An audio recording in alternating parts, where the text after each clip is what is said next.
Hey guys, welcome back to the channel. Today's video is going to be what we pack for a day at Disney.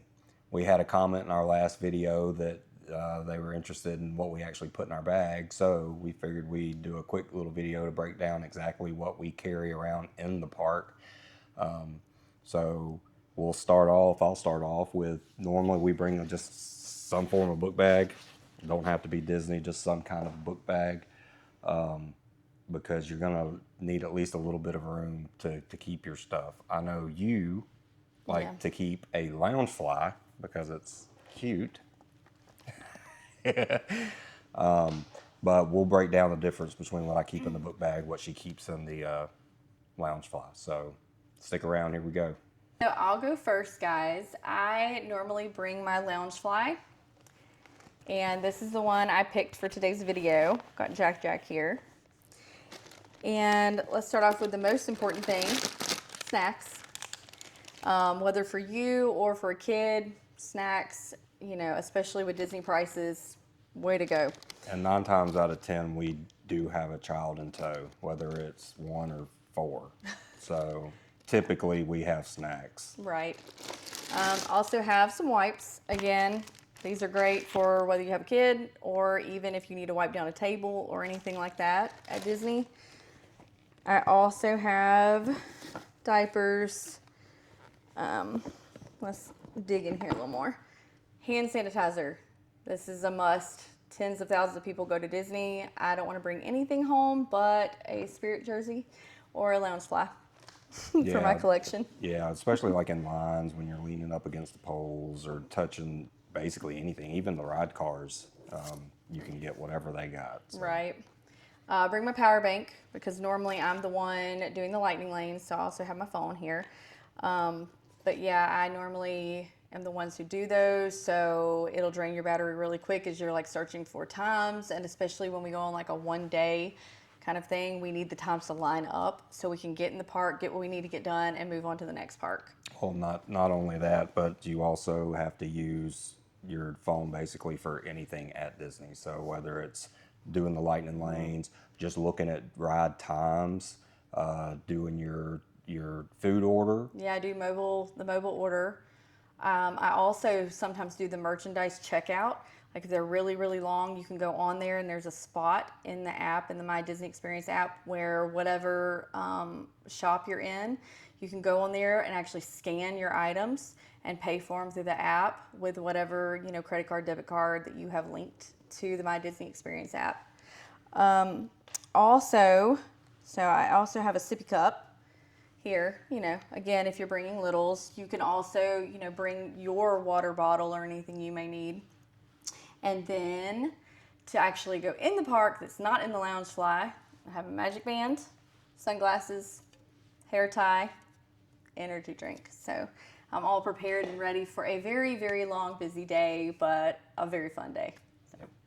All right, what I typically keep in my bag is, and I said this in the last video, the weather can do crazy things. Sunny 1 minute, pouring the next minute, then back to sunny the next minute. So within a 10-minute period, you potentially go from nice to horrible to nice again. And I cannot stand my feet to be wet. My socks to get wet. It makes for an extremely long day, in my opinion. So I always keep my flip-flops in the bag. I do not recommend wearing flip-flops to the park. A lot of walking, not a lot of support, but in the instance of weather, it's nice to have them just to throw them on. Your feet get wet, whatever, you can dry them off, put your socks, shoes back on, and you know, you never miss a beat, really. So that's my priority, is flip-flops. Also, get ponchos. Disney sells ponchos. They're extremely expensive. I would not recommend waiting till you get to the park to buy a poncho. We found these at the Walmart near Disney World. And they actually have Disney characters, Stitch and Mickey, and there was quite a few others.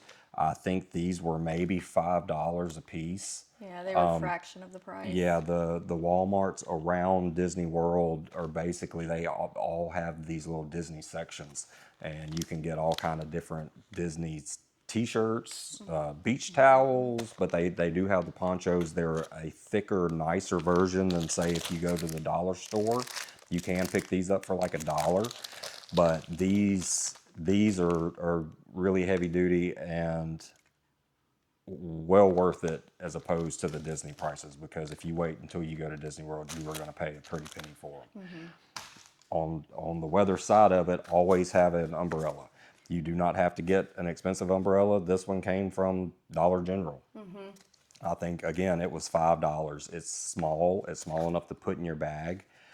It's just nice to have, especially, you know, if you get caught in a torrential downpour. We have been in a few where we just couldn't get to cover quick enough, and having an umbrella would have been extremely nice. So the only thing I will say is when you go through security with an umbrella, do not leave it in your bag. Pull it out, keep it in front of you as you walk through the metal detectors. This will be one of the few things that we actually pack that will set the alarm off and make you go through bag check. So keep an umbrella, but as you go through security, make sure you hold it out in front of you and you'll be good to go. The next thing is, and this is more for the kids than us, but some form of fan. This is a neck fan. You can put it on either way. I know they sell some that have lanyards. Yeah.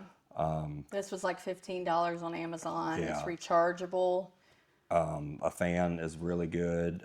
If you're not used to the humidity type of heat, you probably be very grateful that you brought some form of a fan, because it does get hot. We live in it, so we're a little more accustomed to it.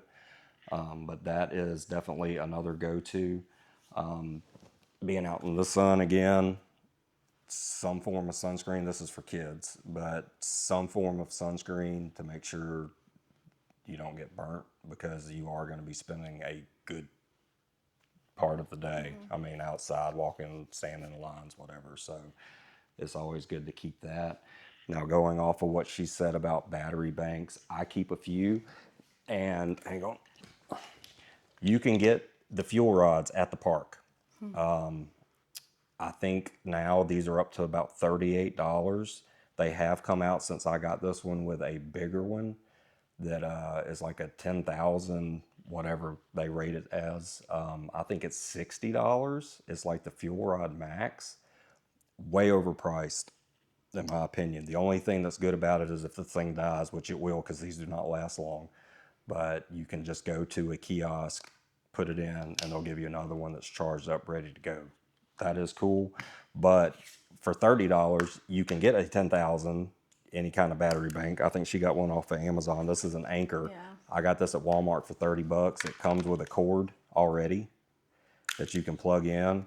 The bigger one, that's a 22, which is double this one, I think it runs about $50. You're well money ahead to get something like that than you are to wait at the park, because again, Disney's going to get you. But outside of that, the snacks, we'll normally buy like a box of the little bags of Goldfish or Cheez-Its, or just regular chips. I have done Gatorades, water. You can bring pretty much any kind of food in. You can't bring an ice chest. The issue with the drinks is it is so hot, and it doesn't matter when you go. It is so hot down there that the drinks will get hot really fast. So we typically will walk in to the park with one or two drinks, and by the time that's done, then we just have to bite the bullet and buy the drinks at the park. Now, like Lindsay was saying, you also normally we will go back to the car, kind of do a reset, restock with snacks, restock if we've got the baby with diapers, wipes, whatever. At that point, you may even bring another changing of clothes that you can change in the car in. Wow. Yeah, if you're all sweated down from the day. Right, because you will get nasty. Whatever, if you go, especially like the Animal Kingdom and do the water ride, Cali River Rapid, you may get soaked and not want to be soaked all day. So it may not be a bad idea to also bring another pair of clothes. Maybe even if your clothes are okay, bring another pair of socks just to kind of, have a fresh start for the afternoon time or whatever with your feet, because your feet take a beating and you want to take care of them. But outside of that, that is basically the gist of what we bring to the park. Yeah. It's really never more than that. Again, with the umbrella, you never know when the storm may pop up. Check the weather. It changes constantly down there. Just because it's saying that maybe tomorrow it's supposed to be 100% rain, by the time tomorrow comes, it may be down to 10%. It's just so crazy how the weather changes there. But that's pretty much it. Yeah. So I hope that answered your question. We are going to be doing a trip soon, so we will actually have a for real, here's our bag, we're in the park, this is what we got. But that is what we typically will have on us day to day at the park. So thank you for watching, and please like and comment. If that answers your question, please let us know, and we will see you on the next video. Bye. Bye, guys.